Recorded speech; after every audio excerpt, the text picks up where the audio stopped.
Hér erum við með rosalega mann til okkar. Hann er þjálfari 5. flokk karla í IBVF og hann er að standa sig virkilega vel. Við skulum sjá hvað hann hefur að segja.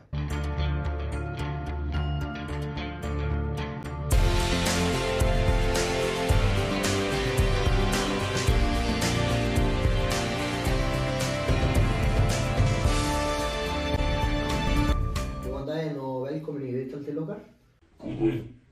Þakka þér fyrir að tala viðtal við okkur hérna eftir leikinn. Hvernig frammistaðan í leiknum? Hún var ekki nógu góð. Þið töpuðu leiknum.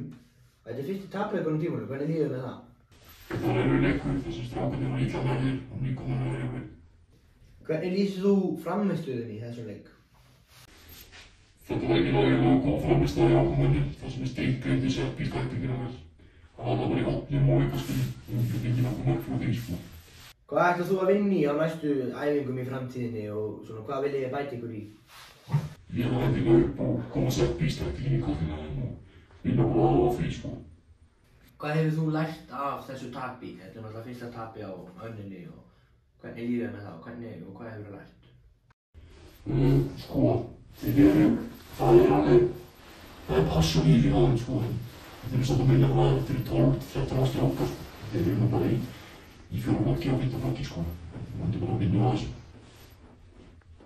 Hvernig sérðu framtíðin hjá liðinu og tímabilsins? Eru þið að fara að standa ykkur eða hvernig horfir þú á þetta?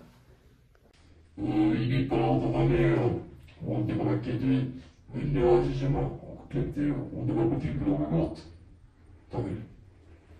Takk kærlega fyrir bara að koma og taka viðtal við okkur og við kunum virkilega með þetta og vonandi gengur ykkur sem best í framtíðinni. Þetta var Kastljós, takk fyrir okkur.